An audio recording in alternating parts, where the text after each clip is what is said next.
Nós hoje temos a nossa companheira Kátia, que irá fazer o estudo da noite de hoje.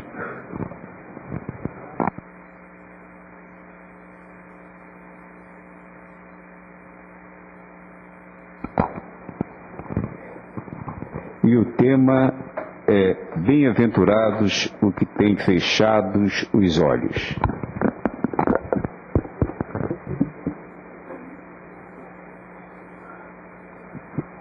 Queridos irmãos, boa noite a todos.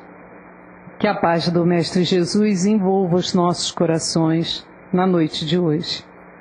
É sempre com muita alegria que aqui estamos para juntos estudarmos um pouco mais do Evangelho e estudarmos um pouco mais desta maravilhosa doutrina que nos consola e que nos orienta.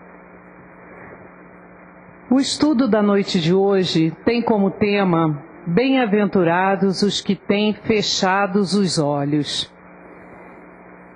E este estudo, ele encontra-se no Evangelho segundo o Espiritismo, no capítulo 8, Bem-aventurados os que têm puro o coração.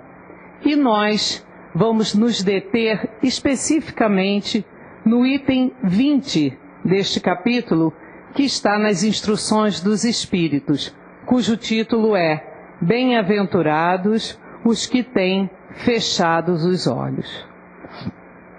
É muito importante que não pensemos que esta frase se refere ao maravilhoso sermão da montanha proferido pelo Mestre Jesus. Não, esta frase é a resposta de Jean-Marie Baptiste Vianney, Jean-Baptiste Marie Vianney, também conhecido como Cura d'Ars.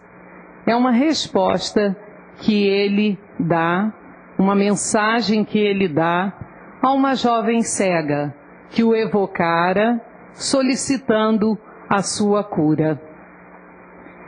Jean-Baptiste Marie Vianney nasceu em Lyon, perto da França, mais especificamente numa aldeiazinha retirada de Lyon, uma aldeiazinha bem simples. E ele, desde pequeno, demonstrava uma grande espiritualidade, uma grande religiosidade. Fora uma criança muito pura, muito voltada para as coisas do Pai. Trabalhava com seu pai na lavoura e no cultivo e demonstrou sempre um desejo enorme de se tornar sacerdote. Seu pai inicialmente foi contrário a isso, porque ele entendia que eles necessitavam do trabalho daquele filho, mas sua mãe e seus tios, uma tia e um tio, foram incansáveis, para a realização deste sonho, desta vontade suprema de Jean-Baptiste. E ele assina esta mensagem como Cura d'Ars. Cura significa sacerdote, aquele que conduz o rebanho, aquele que conduz suas ovelhas. E Ars foi uma cidadezinha para onde ele foi designado quando se tornou sacerdote. Então, Jean-Baptiste, demonstrando aquela vontade, aquela força toda para conseguir realizar o seu intento, é levado ao seminário por sua mãe e seus tios, como eu disse anteriormente. E, lá chegando, ele encontra inúmeras dificuldades. Primeiro, porque ele escrevia o francês, mas ele não falava com fluência. Até porque naquela aldeia onde ele vivia, eles falavam um dialeto regional. E ele não tinha fluência no francês. Por outro lado, além de aprender o francês, ele precisava aprender o latim, porque todas as práticas católicas eram realizadas em latim. E aí, tornou-se uma luta muito grande em sua vida. Ele, intelectualmente, não havia desenvolvido essa habilidade para o estudo, porque trabalhava ali com seu pai na lavoura, E encontrou lá no seminário um sacerdote que o adotou, tanto aqui na vida terrena e também quando desencarnado, esse sacerdote tornou-se o mentor espiritual de Jean Baptiste. E Jean Baptiste, ao se tornar sacerdote, ele recebe essa aldeia pequenina de Ars para ele dirigir. E lá ele encontra mais dificuldades ainda, porque os habitantes tinham uma vida miserável, eram muito pobres, não tinham o que comer, não tinham o que vestir, entregavam-se ao vício do álcool, porque como não tinham nada para fazer, haviam muitas tabernas, muitos como bares pequeninos, né?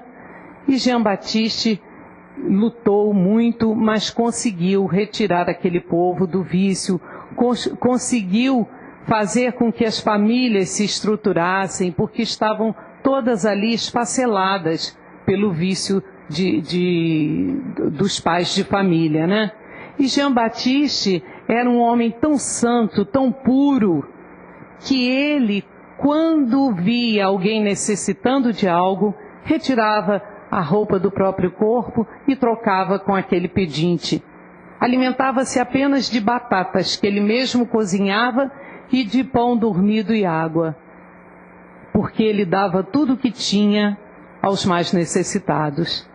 E certa vez, logo que chegou à aldeia, ele diz: como pode a casa paroquial ser uma casa rica enquanto a casa do pai, que era a igreja, está caindo aos pedaços? E distribui tudo aquilo que havia sido preparado para ele aos pobres, ficando apenas com uma cadeira e uma cama e uma pequenina mesa que ele utilizava para seus estudos.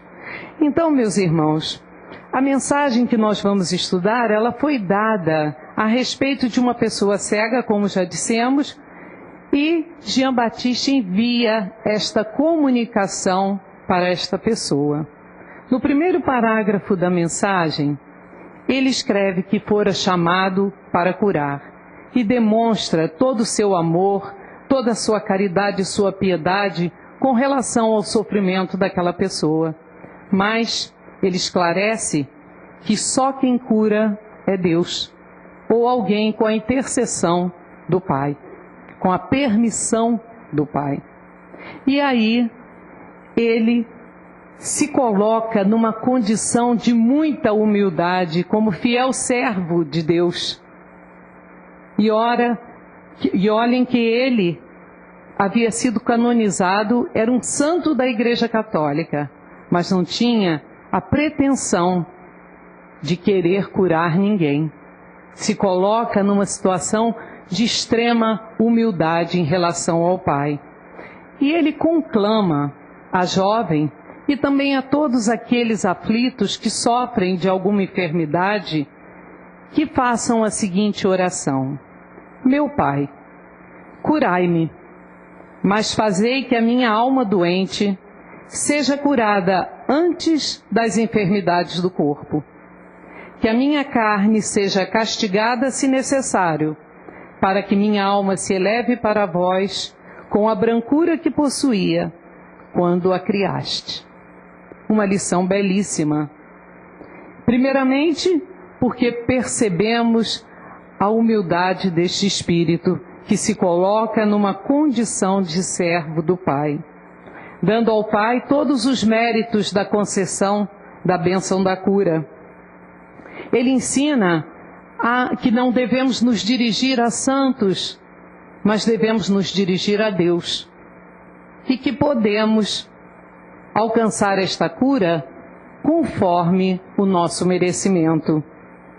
Nestas palavras por ele proferidas nesta prece, nós percebemos o conceito de que as enfermidades da alma, as enfermidades do corpo, certamente refletem as enfermidades da alma, fruto de nossas ações mais infelizes, fruto de nossos desmandos, dos nossos descaminhos, e que a doença é muito importante no processo de regeneração do espírito imortal, em face da libertação de nossas faltas.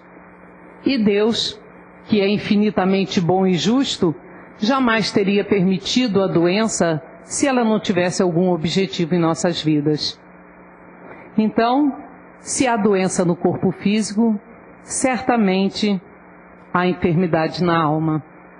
Quando as doenças surgem no corpo físico, sem que haja motivo na presente encarnação, certamente numa encarnação passada, às vezes num pretérito muito distante, elas encontram ali o eco.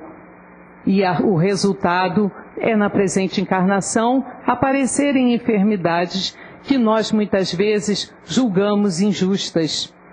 Mas Deus, na sua justiça, Ele não teria permitido que adoecêssemos, que passássemos por tantas dificuldades como passamos muitas vezes neste mundo de provas e expiações, se não houvesse uma necessidade para isso. E é a resignação que fará com que consigamos nos reajustar desses débitos pretéritos.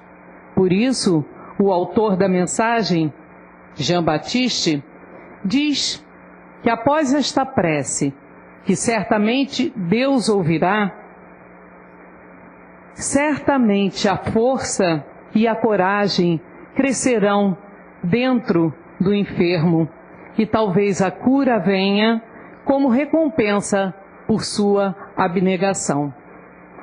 Lembremos-nos, todavia, que cada prece feita, ela precisa vir do fundo de nossa alma, do fundo de nossos corações, do sentimento mais puro e mais íntimo que nós temos guardado dentro de nós. Porque é esta prece que renova as nossas energias, renovando até as células de nosso corpo, para facilitarem assim a atuação dos espíritos no processo de tratamento, no processo da cura, que acontecerá ou não de acordo com o merecimento de cada um. Lembremos-nos sempre que Deus não nos pune. Um Pai tão amoroso não faria isso. Deus nos educa e nos concede a possibilidade do resgate. No segundo parágrafo da mensagem, Curadars escreve que os que estão privados da vista deviam considerar-se como os bem-aventurados da expiação.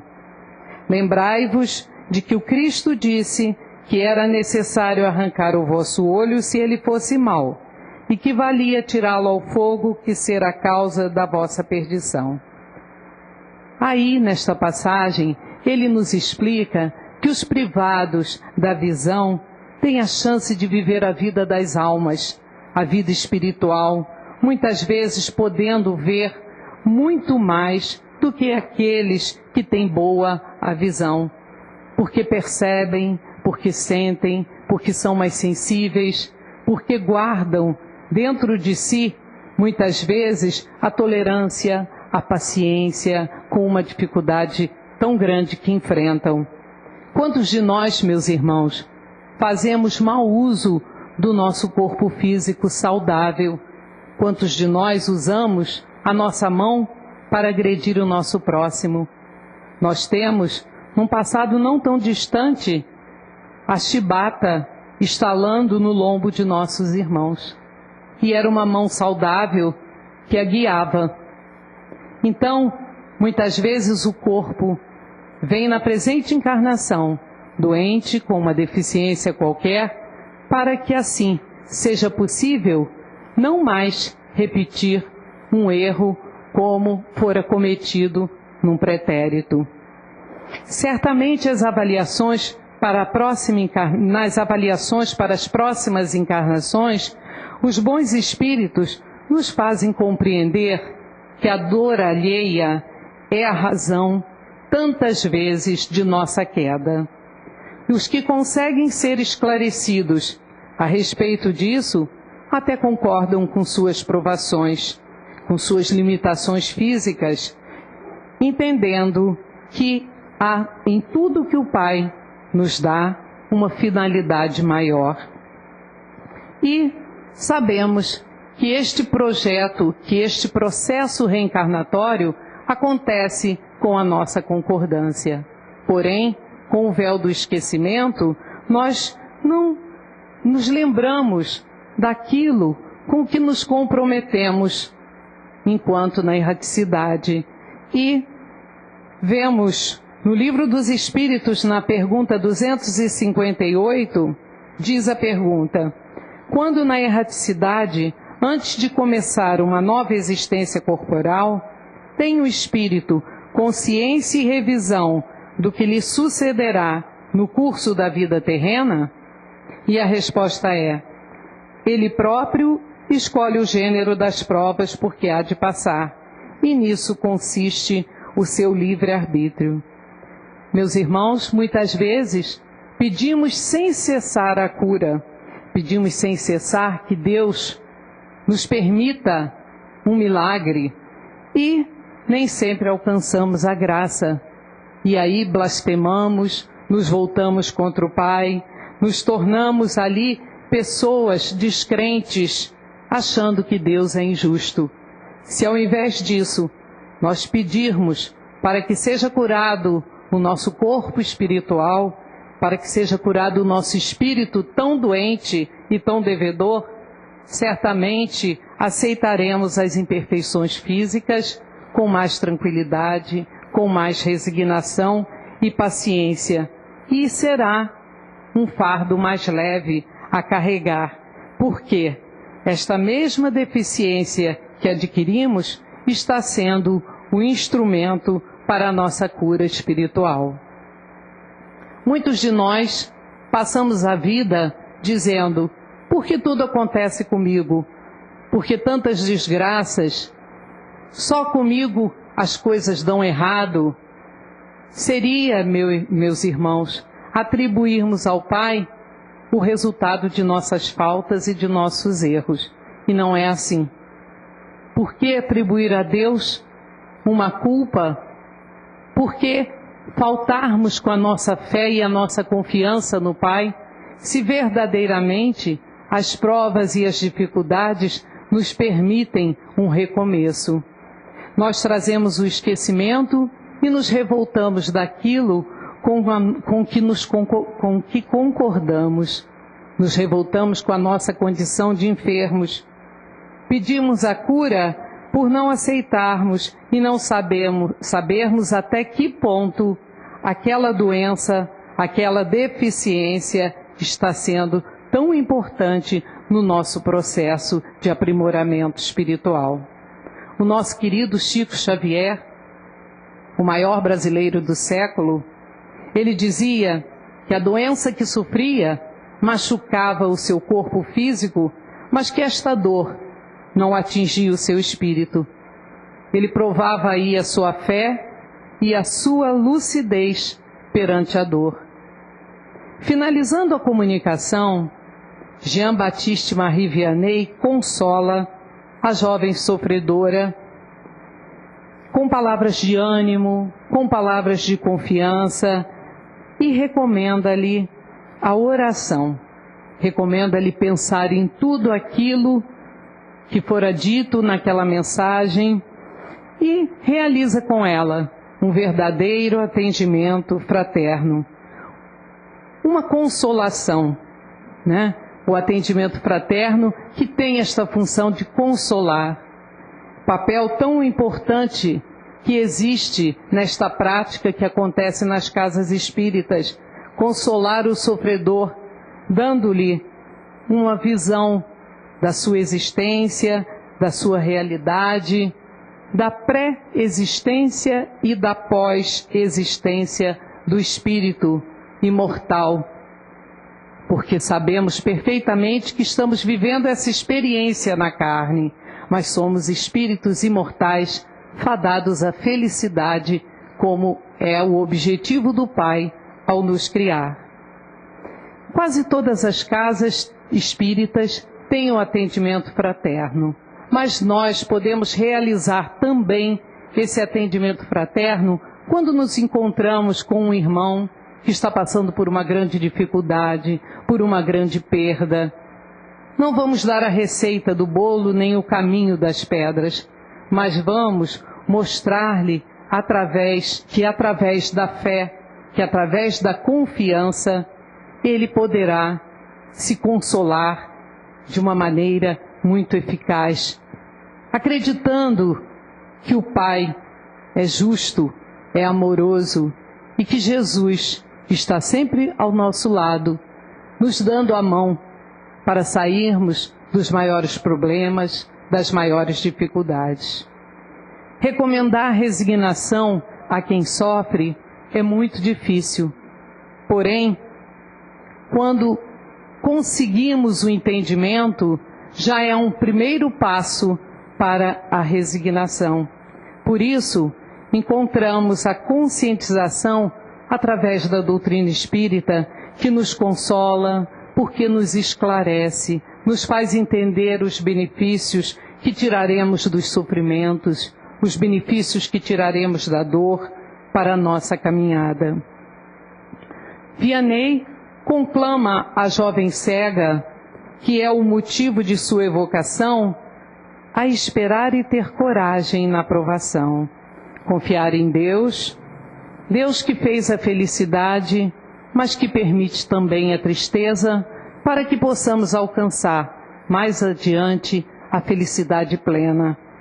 E promete a jovem cega fazer tudo o que estiver ao seu alcance, pedindo também ao Pai que a cure, que a socorra, mas recomenda-lhe que ore e, sobretudo, que pense, reflita muito em tudo que ele acabou de dizer. Meus irmãos, nós ainda não sabemos o que é melhor para nós. Somos crianças espirituais, somos espíritos tão imaturos e nós queremos sempre nos livrar das coisas que nos incomodam, das coisas que nos fazem mal, queremos nos livrar da dor, de tudo que é doloroso e desagradável. Porém, se estamos aqui hoje, estudando, refletindo, já podemos pensar um pouquinho que nada acontece por acaso, que nada pode ser fruto de uma maldade do Pai. Esse Pai que, como já dissemos, é só amor. Mas nós estamos vivendo neste mundo um processo de desenvolvimento espiritual e o Espiritismo ensina que podemos analisar bem essas situações dolorosas, difíceis, porque quase sempre elas nos levam a reflexões que vão melhorar o nosso viver, que vão melhorar a nossa convivência com a dor. Façamos a nossa parte, procuremos sempre a medicina da terra e depois, quando o tratamento não obtiver cura, que nos entreguemos nas mãos do Pai. E, ao mesmo tempo em que nos tratamos com o médico terreno, podemos nos tratar com o médico dos médicos. Sabemos que a medicina hoje é algo muito mais amplo. Nós temos que trabalhar a mente, o corpo e o espírito. E é assim que devemos fazer. Nossa visão limitada dos acontecimentos da vida, como já dissemos, não nos permite entender os mecanismos divinos na coordenação da obra do Pai. Quando nós vemos um pequeno ramo ali, rompendo a terra firme e buscando a luz, nós pensamos que aquela plantinha certamente não conseguirá ir muito longe, de tão fininha, de tão frágil que ela se apresenta. Assim somos nós. Porém, ao longo do tempo, se voltarmos algumas semanas depois, já encontraremos não um raminho, mas uma árvorezinha, uma pequena árvore já com um caule mais fortalecido e mais adiante com um tronco forte, que conseguirá sobreviver às tempestades, ao sol escaldante, ao frio intenso, porque suas raízes estão fincadas na terra, estão presas na terra, e assim somos nós. Nós também somos plantinhas frágeis que pouco a pouco vamos nos fortalecendo, que pouco a pouco vamos vencendo as dificuldades. E as nossas raízes são a nossa fé e a nossa confiança, que nos mantém firmes, eretos, conseguindo sobreviver aos vendavais, conseguindo sobreviver ao sol escaldante e ao frio intenso. Nesse fenômeno da natureza, nós vemos os objetivos do Criador. E podemos nos mirar nesses exemplos, fazendo um paralelo com a nossa vida. A semente se converte em planta, que se faz árvore e floresce, dando frutos para novamente distribuir sementes. E assim somos nós, encarnação após encarnação. Vamos revivendo até o momento em que não será mais necessário voltarmos. É para isso que estamos caminhando. Como ocorre com a árvore, nós também passamos por momentos bastante difíceis, momentos em que sentimos no corpo e na alma os açoites do vento cruel dos sofrimentos. Outras vezes são as tempestades de problemas que testam a nossa resistência.